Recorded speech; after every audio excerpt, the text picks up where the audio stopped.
ओ अमृत ध्यान साधना प्रभात सत्संग में आप सभी का हार्दिक स्वागत है।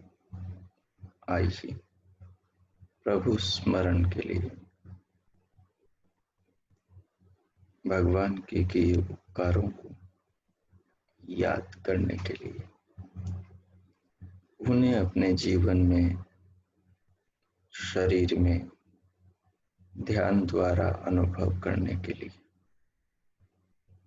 कोई भी अनुकूल आसन लगाइए जिसमें आप स्थिर होकर सुखपूर्वक बैठ सके।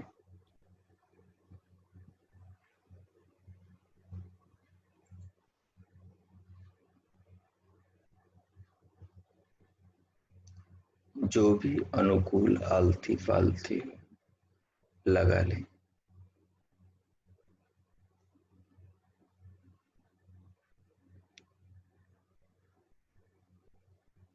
आसन लगाकर कमर, पीठ और गर्दन को सीधा करें, परंतु सहज रखें।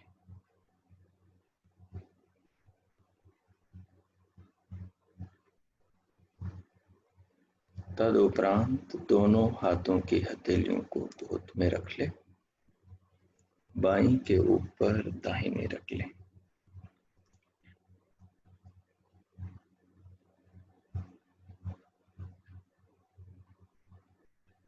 तदुपरांत नेत्रों को बंद रखें, पलकों को सहज कर लें।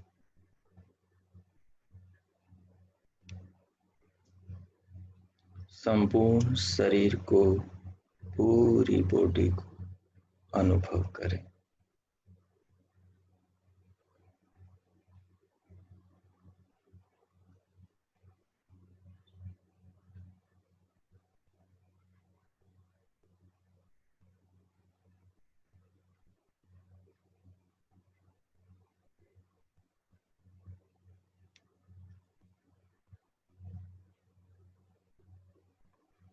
शरीर को महसूस करते हुए, पूरी देह को अनुभव करते हुए बाहर से भीतर धीरे धीरे श्वास भरेंगे, अनुभव करते हुए, और फिर एक बार प्रभु नाम का वाणी से उच्चारण करेंगे और उसके बाद 2 मिनट तक केवल मौन रहते हुए, शांत रहते हुए अंदर से मानसिक रूप से परमात्मा के ओम नाम का जप करेंगे। जप करते हुए केवल भगवान के दिए उपकारों को स्मरण करेंगे, भगवान की कृपा को स्मरण करेंगे, जो भी जीवन में परमात्मा से मिला है। शरीर मिला है, शरीर में शक्तियां मिली हैं, शरीर में नाना प्रकार की प्रतिभाएं प्राप्त हुई हैं, शरीर से नाना प्रकार के सुख वैभव प्राप्त हुए हैं। जो भी शरीर को पाकर आपको जीवन में अच्छा अनुभव हो रहा है, उस सारे अनुभव को ध्यान में रखते हुए पूरे संसार पर मानस दृष्टि डालते हुए भगवान का धन्यवाद करेंगे। जब आप प्रथम वाणी से उच्चारण करेंगे, उच्चारण के पूर्ण होते ही आपको दोनों कानों के भीतर दिव्यनाद सुनाई देना लग जाएगा। उसे भी सुनते रहेंगे। जिनकी स्थिति है वो थोड़ा दिव्य प्रकाश को भी देख सकते हैं। इन सब चीजों को साथ में लेकर बारी बारी से बदलते हुए ओमकार का जप करते हुए मान से भगवान का धन्यवाद करेंगे, जो आपको उनसे प्राप्त हुआ है, जिसे आप अनुभव कर रहे हैं।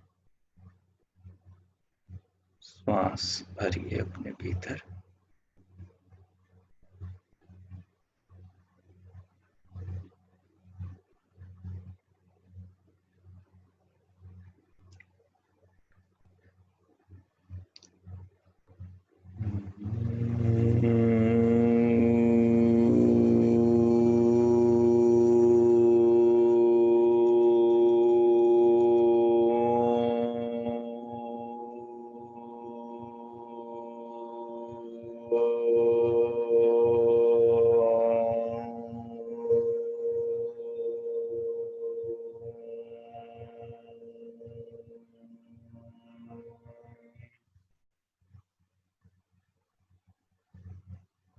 प्रारंभ करें।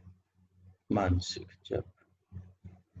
दिव्य नाद, दिव्य प्रकाश, संपूर्ण शरीर की अनुभूति, जीवन में भगवान से प्राप्त साधन शक्तियों, उनकी तमाम कृपाओं को स्मरण करते हुए धन्यवाद।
ओ,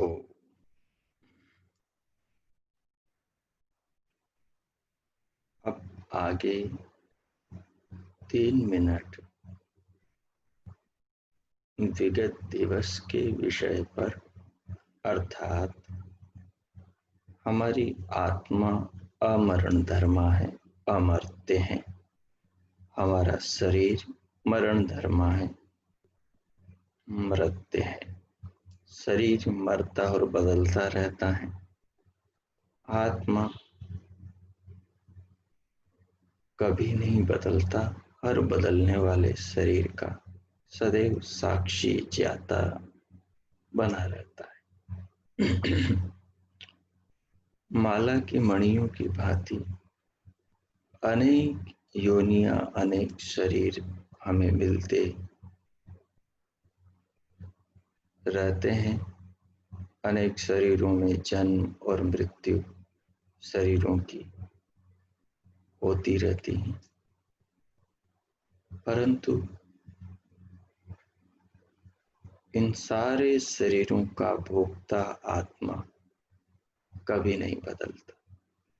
जैसे माला की मणियों का सूत्र, धागा एक होता है, मणियां अनेक होती, वैसे ही मोक्ष से आने के बाद और मोक्ष में जाने से पहले बीच में अनेक हमें योनियां, अनेक हमें शरीर मिलते हैं। वो सारे शरीर मानो उन मनकों की तरह है, और आत्मा उन सारे शरीरों में उस धागे, उस माला के सूत्र की तरह है, जिसने सारे मनकों को बांध रखा है, जो सारे मनकों का अनुभव करता, सारे मनकों के भीतर उन मनकों को जीवन देता है, उन शरीरों को धारण करता है, उन शरीरों का अनुभव करता है। शरीर स्त्री का हो, पुरुष का हो, मनुष्य का हो, पशु पक्षी, कृमि कीट पतंग, वृक्ष लताओं का हो, शरीर किसी का भी हो, पर आत्मा एक जैसा होता है सभी का। तो इस बिंदु पर जो कल हमने विचार किया, उसको अपने ध्यान में रखकर आगे 5 मिनट तक, 3 से 5 मिनट तक आप गहराई से इस पर विचार करें, महसूस करें। जैसे जैसे बताया, वैसे वैसे और भी अपने चिंतन और समझ के द्वारा इस पर गहराई में जाकर अनुभव करें। ओ, आप प्रारंभ करें, मैं मौन हूं।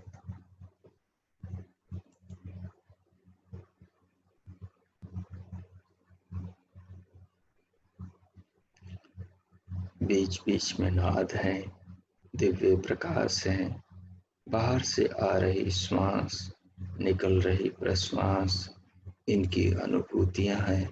पूरी देह के अंदर प्राणों की अनुभूति है, सारे शरीर की अनुभूति है, आदि चीजें भी बीच बीच में करते रहे। मानसिक जप है,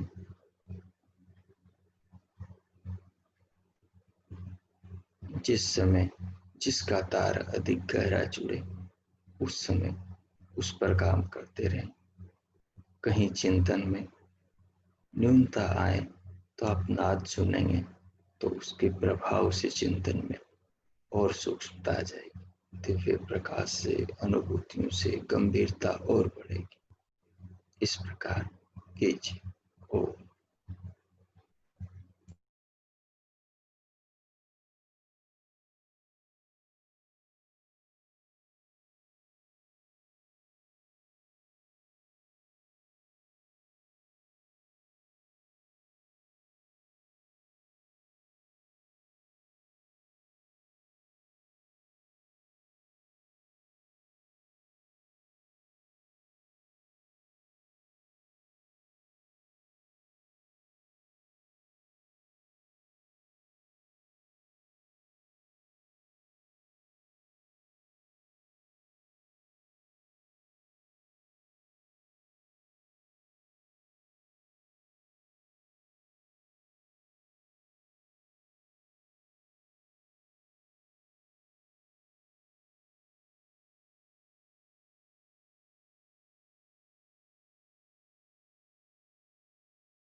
ओ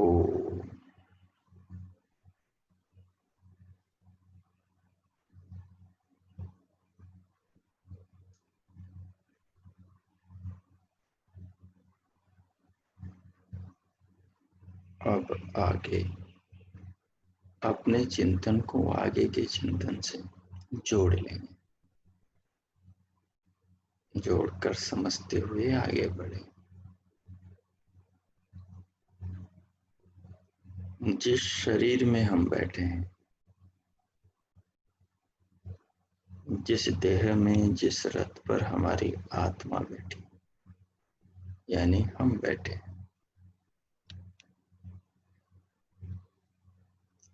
वो शरीर मरण धर्मा है,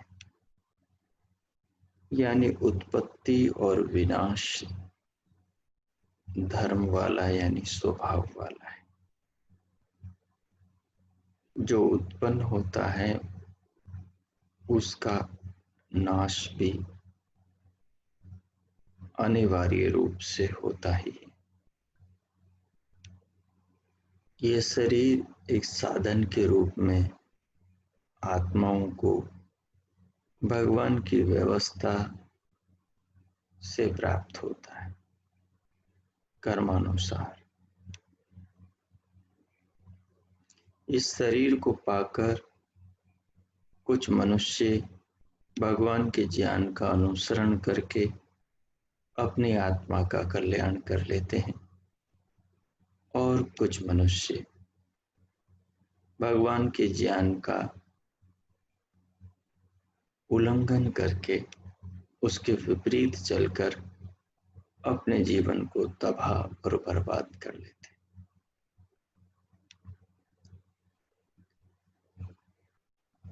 मनुष्य की उन्नति में और मनुष्य की अवनति में, मनुष्य की प्रगति में और मनुष्य की दुर्गति में, मनुष्य का स्वयं का ज्ञान, समझ, चिंतन, आचरण ही मुख्य कारण होता है।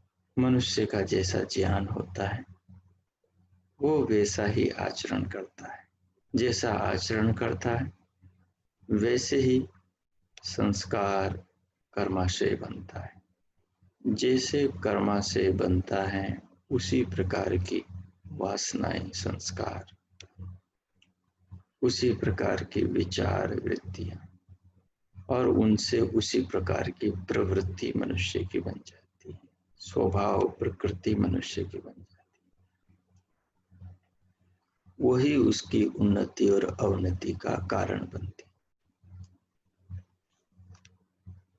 तो भगवान की महान कृपा से हमें मनुष्य का, मानव का जीवन मिला है।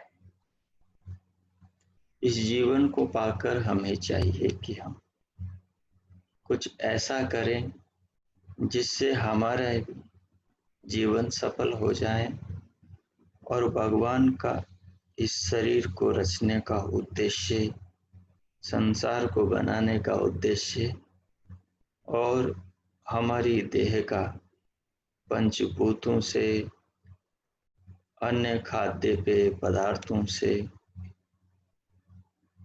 अन्य व्यवस्थाओं से जो भगवान पालन पोषण कर रहे हैं, धारण कर रहे हैं, उनका, उनके इस प्रयास का भी उद्देश्य पूर्ण हो। यही मनुष्य के जीवन का वास्तविक लक्ष्य है। इसलिए भगवान ने कहा, अमर्त्य जो आत्मा है उसी के हाथों उसका विकास और उसका ह्रास, उसका आत्म कल्याण और उसका आत्म पतन होता है। तो हम अपने जीवन को भगवान की बताई राह पर लेकर चलें।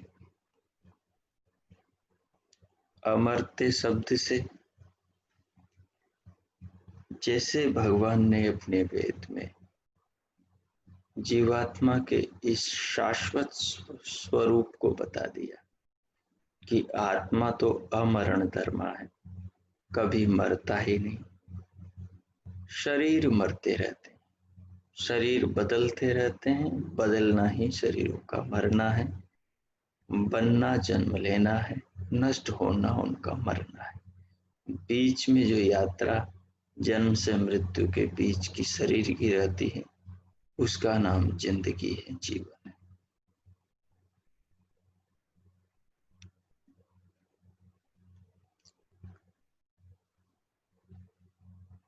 तो खुशी की बात यह है कि हम मरते नहीं, हम अमरते हैं, मरने वाले नहीं, सदा एक जैसे रहते हैं। परंतु ज्यों ज्यों अज्ञान बढ़ता है, त्यों त्यों इस मरने वाली देह को ही हम अपनी आत्मा समझ लेते हैं भूल से, और शरीर के अनुसार ही स्वयं का मूल्यांकन करते हैं, स्वयं को जानते समझते हैं। शरीर स्त्री का है तो स्त्री, पुरुष का है तो पुरुष, और पशु का है तो पशु, पक्षी का है तो पक्षी। जिस जिसका शरीर होता है, यह आत्मा स्वयं को वही जानने लगती है अज्ञान के कारण। और वो अज्ञान किस चीज का होता है? प्रकृति और पुरुष का। पुरुष आत्मा और परमात्मा को कहते हैं। प्रकृति आत्मा और परमात्मा के बीच का जो माध्यम है, उसका नाम है। मतलब सारी आत्माओं के जो शरीर हैं, ये सारा संसार है, और परमात्मा का शरीर मानो ये ब्रह्मांड है, ये सब प्रकृति का ही नाना विकार रूप है। तो स्त्री शरीर हैं, पुरुष शरीर हैं, पशु पक्षी शरीर हैं, पेड़ पौधे शरीर हैं, सारी संसार की जितनी भी चीजें हैं, ये पंचभूतों से निर्मित हैं, शरीर के जैसे। शरीर प्रकृति के विकारों से उत्पन्न हुआ पांच भौतिक वस्तु है। वैसे ही संसार की समस्त वस्तुएं प्रकृति के विकारों से उत्पन्न पांच भौतिक वस्तुएं हैं। ये सब परिवर्तनशील और मरण धर्मा है। इन सब के भीतर, शरीरों के भीतर बसने वाला आत्मा अमरण धर्मा, अपरिवर्तनशील है, वो कभी नहीं बदलता। शरीर को कोई काटे, पीटे, जलाए, कितना ही शरीर को दुख सुख हो, उससे आत्मा का कुछ बिगड़ता नहीं। अज्ञान के कारण आत्मा दुखी जरूर होता है, परंतु शरीर के कटने से, नष्ट होने से आत्मा नष्ट होती हो, ऐसा बिल्कुल नहीं। आत्मा हूबहू जैसी की तैसी रहती। आपके ऊपर दुखों का पहाड़ टूट पड़ा तो आप दुखी अनुभव करते हैं, वो दुखी आप अज्ञान के कारण करते हैं। जब आप शरीर को ही स्वयं मान रहे होते हैं, तो आप उस समय दुखी हो रहे होते हैं या सुखी हो रहे होते हैं। शरीर जिस समय जिन मानस वृत्तियों से प्रभावित हो रहा होता है, उस समय जैसी वृत्तियां चल रही हो, उसके अनुरूप शरीर से आत्मा जुड़कर शरीर को महसूस करता है। तो सारे हमारे सुख दुख वृत्त्यात्मक है, विचारात्मक है, और शरीर पर जो भी सुख दुख होते हैं, वो भी भीतर चित्त में वृत्तियों को उत्पन्न करते हैं। तो अंततोगत्वा आत्मा के पास जो सुख दुख पहुंचता है, वो सब वृत्त्यात्मक होता है। चाहे वो स्पर्श की वृत्ति हो, चाहे वो रूप की वृत्ति हो, चाहे वो गंध की वृत्ति हो, चाहे वो रस की वृत्ति हो, वो किसी की भी वृत्ति हो, हर वृत्ति आत्मा को प्रभावित करती है। आत्मा वृत्ति से पूर्णतः अलग है। असंगो अयम पुरुष, ये पुरुष आत्मा असंग है। जो जानते हैं उनका ऐसा अनुभव है। अगला आत्मा के स्वरूप को बताने वाला शब्द है पुरुष। पुरुष आत्मा को इसलिए कहते हैं क्योंकि ये पुरी में रहता है। पुरी ब्रह्म की पूरी ब्रह्मांड है और जीव की पूरी शरीर है। आत्मा की पूरी ये पिंड है, परमात्मा की पूरी ये ब्रह्मांड है। ब्रह्मांड नामक पुरी में रहने का कारण परमात्मा भी पुरुष है और शरीर रूपी पिंड रूपी पुरी में रहने के कारण आत्मा भी पुरुष है। वो पिंड, वो शरीर चाहे पशुओं का हो, पक्षियों का हो, कृमि कीट पतंगों का हो, किसी का भी शरीर हो, लेकिन जो जो इस पुरी में शयन करती है आत्मा, उसको पुरुष कहते हैं। परंतु यहाँ प्रकरण मनुष्यों का है, पशुओं का तो नहीं है। तो चर्चा यहाँ मनुष्य की। मनुष्य की आत्मा मनुष्य के शरीर में रहने के कारण पुरुष कहलाती है और परमात्मा ब्रह्मांड में सर्वत्र व्यापक होने के कारण वह भी पुरुष कहलाता है।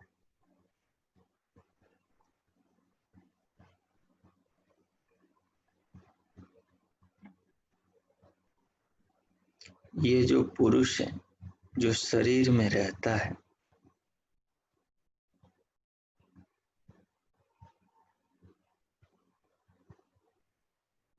ये शरीर में रहता हुआ शरीर के द्वारा स्वयं को जानता है, समझता है, स्वयं की उन्नति के लिए ही जीवन को जीता है। ज्ञान अज्ञान के, न्यून अधिक ज्ञान के कारण अवनति और उन्नति का कारण बनता है और उनके फलों को भी चखता है।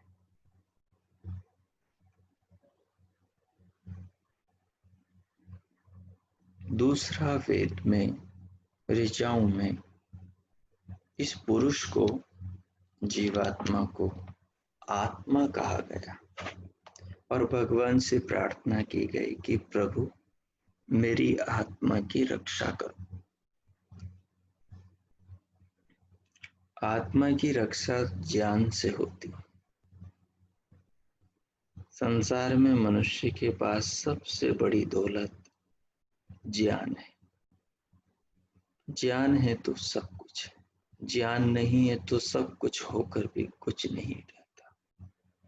बड़े बड़े वैभव संपन्न लोग जिनके पास जीवन से संबंधित ज्ञान नहीं होता, धनार्जन का ज्ञान तो होता है, तो वो लोग धन से भरपूर होने पर भी रोज बिलखते रहते हैं, सुखों के लिए तड़पते रहते हैं। परंतु जिन ज्ञानियों के पास ज्ञान होता है, वो सारे धन वैभवों से दूर कंदराओं में, नदियों के किनारे, गुफाओं के भीतर और जंगलों में वृक्षों के पत्तों की कुटिया बनाकर पर्ण कुटियाओं में बड़े आनंद के साथ जीते।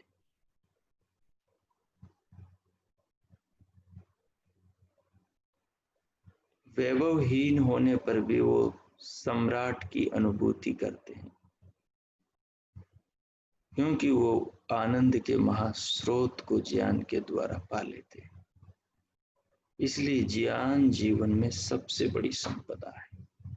ज्ञान ही जीवन में सबसे बड़ी सफलता है। वेद में कहा, यजुर्वेद के 14वें अध्याय के 17वें मंत्र में, प्रभु आत्मानं मे पाहि, मेरी आत्मा की रक्षा करो।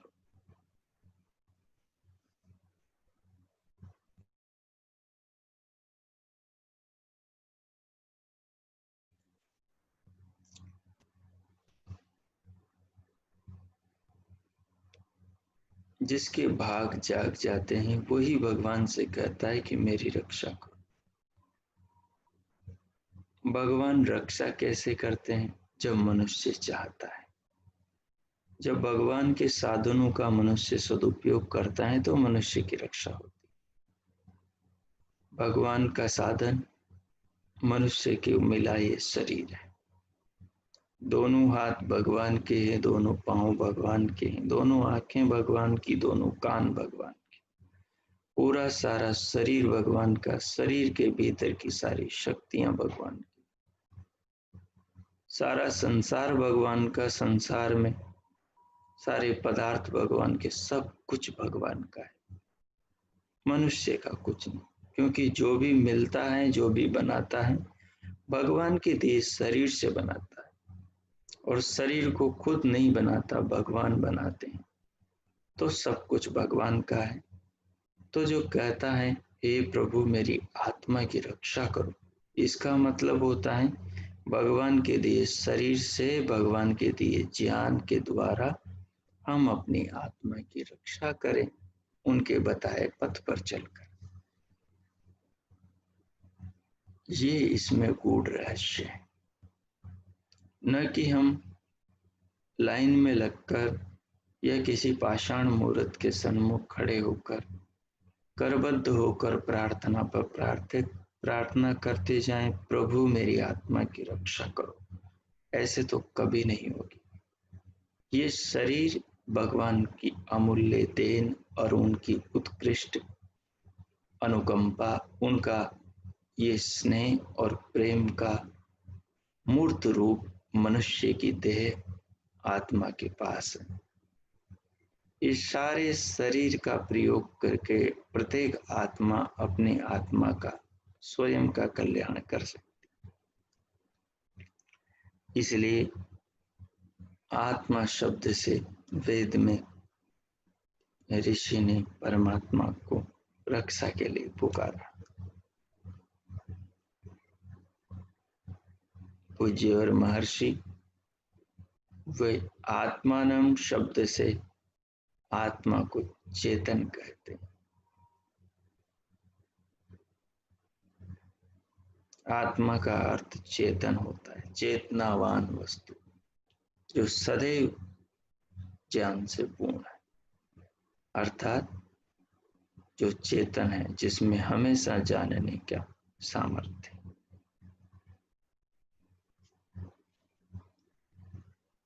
ये आत्मा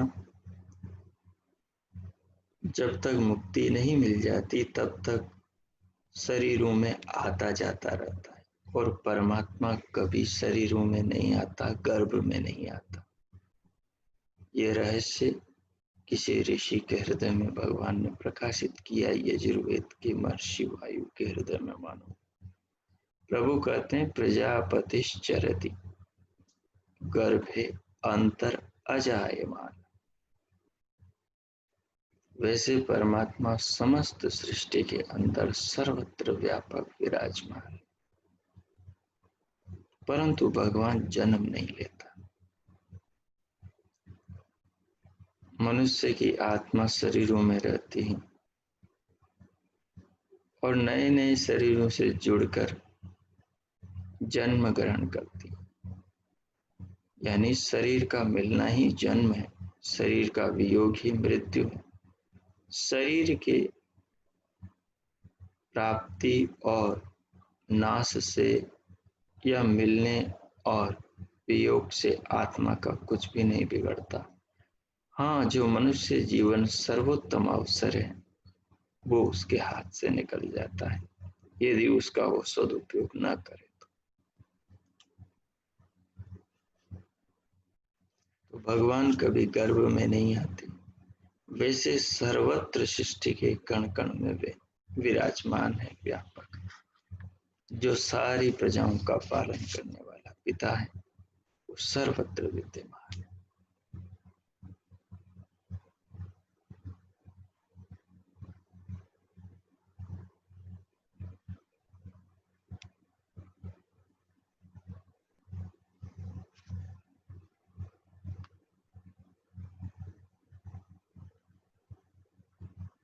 भगवान ने आत्मा को, मनुष्य को अपनी आत्मा का स्वरूप बताया कि आत्मा कैसा है। तो इसी क्रम में आगे कहा कि आत्मा स्वल्पज्ञ है, मतलब अल्प ज्ञान वाला है। जे का मतलब ज्ञान, आत्मा का ज्ञान स्वल्प है, बहुत थोड़ा है। ये बढ़ जाता है, ये घट जाता है। जानने का गुण आत्मा का शाश्वत और सनातन है, वो उससे भिन्न वस्तु नहीं है, वो खुद जाता, उसका स्वभाव है, वो सदैव जानता रहता है। जैसे जल का स्वभाव शीतलता है, अग्नि का स्वभाव उष्णता, ये कभी नष्ट नहीं होता। आत्मा का स्वभाव जानता, ज्ञाता होना, वो हमेशा जानता रहता है। दिन को, रात को, स्वप्न को, निद्रा को, जागृत को, सबको जानता है।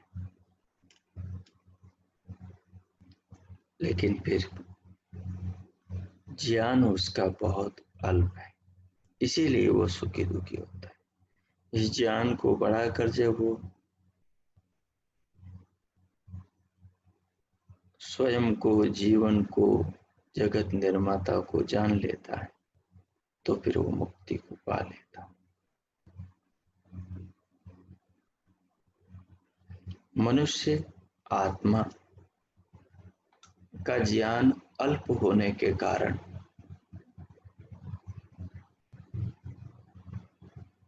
हमारे पूर्वज ऋषि मुनियों ने भगवान से ज्ञान की प्रार्थना करी।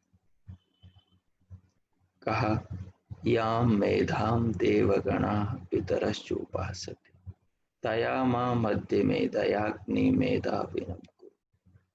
ऋषियों ने कहा, प्रभु हमें मेधाविनम कुरु, हमें मेधावी कर दो, और आज ही कर दो।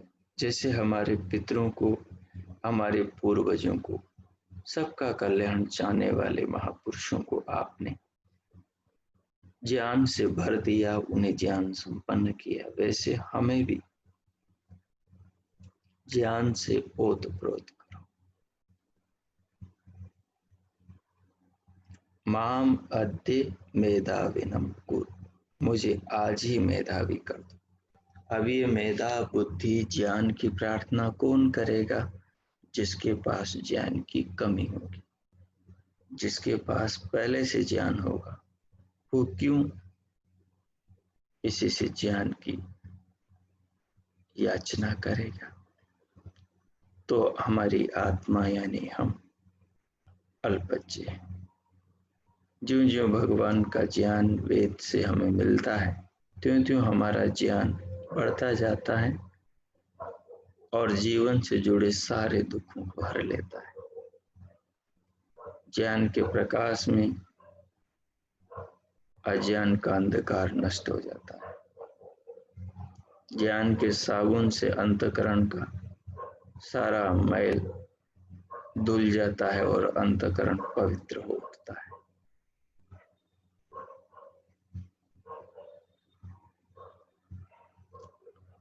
इसी क्रम में आगे प्रभु ने कहा कि आत्मा भोगता है। जो भी शरीर में हम रहते हुए सुख दुख अनुभव करते हैं, उस सुख दुख को अनुभव करने वाले आत्मा को ही भोक्ता कहा जाता है। हर समय हम कुछ न कुछ अनुभव कर रहे हैं। नेत्रों से देखना भी भोग है, कानों से सुनना भी भोग है, वाणी से बोलना, त्वचा से स्पर्श करना, नाक से सूंघना, जिह्वा से चखना, ये सब भोग है।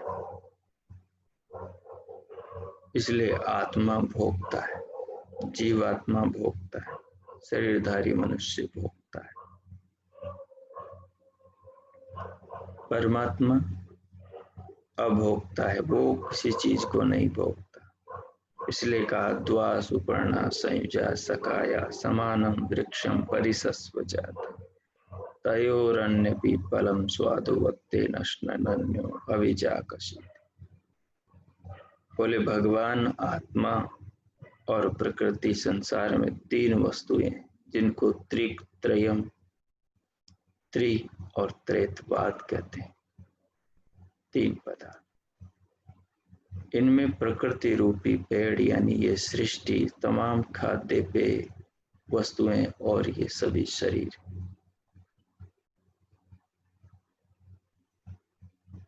इन्हीं शरीरों के कारण और प्रकृति के कारण आत्माओं को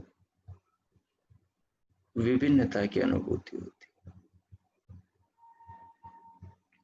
कि वो जवान है, बूढ़ा है, स्त्री है, पुरुष है, पशु है वगैरह।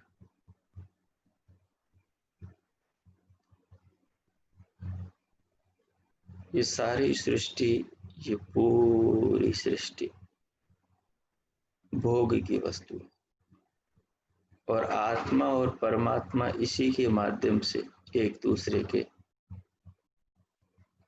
करीब आते। यानी आत्मा तो परमात्मा के सदैव निकट है, लेकिन आत्मा परमात्मा को अपने निकट बिना प्रकृति के सहायता के नहीं जान पाता। प्रकृति से निर्मित जगत, सृष्टि, साधन, शरीर, शक्तियों के बिना नहीं जान पाता। परमात्मा केवल जीवात्मा को दृष्टा की तरह देखता रहता है, इसके कल्याण में इसकी मदद करता रहता है। वो भोगता नहीं, वो खाता नहीं। मानो दोनों आत्मा परमात्मा प्रकृति रूपी वृक्ष पर बैठे हुए हैं। प्रकृति रूपी साधन से परमात्मा जीवात्मा की मदद करता है और जीवात्मा परमात्मा की मदद लेकर अपना उत्थान करता है। तो जीवात्मा भोगता है और परमात्मा नहीं भोगता है, केवल जीवात्मा के भोगार्थ वस्तुओं का निर्माण करता है, वो करता है। तो इस प्रकार भोक्ता, अल्पज्य, आत्मा, पुरुष और अमर्त्य,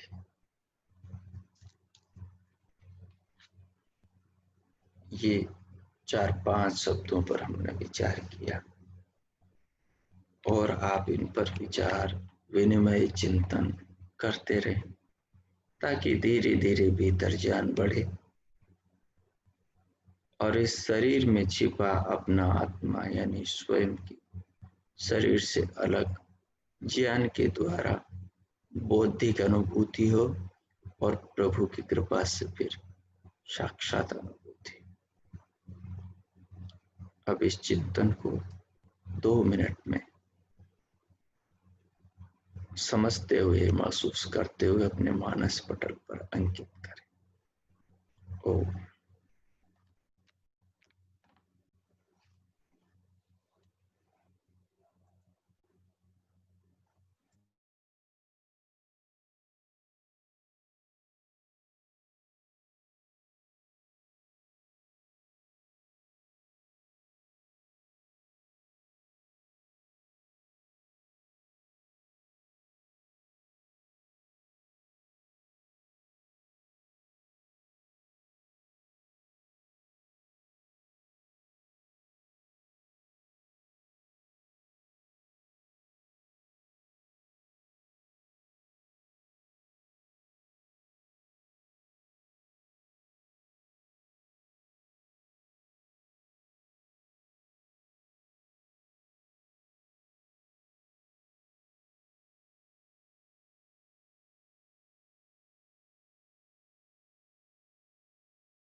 ओम।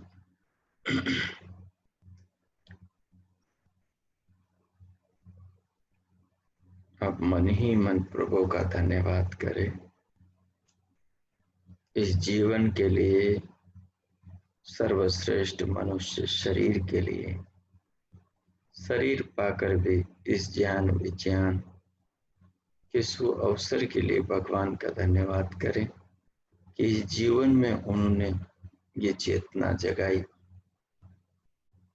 अपने मार्ग पर लेकर आए और आत्म कल्याण के ज्ञानमय स्रोत से भगवान ने जोड़ा। उस विधाता का धन्यवाद करें, बारंबार भगवान को कृतज्ञता प्रणाम करें, अपनी भावनाओं को प्रभु के प्रति समर्पण करें।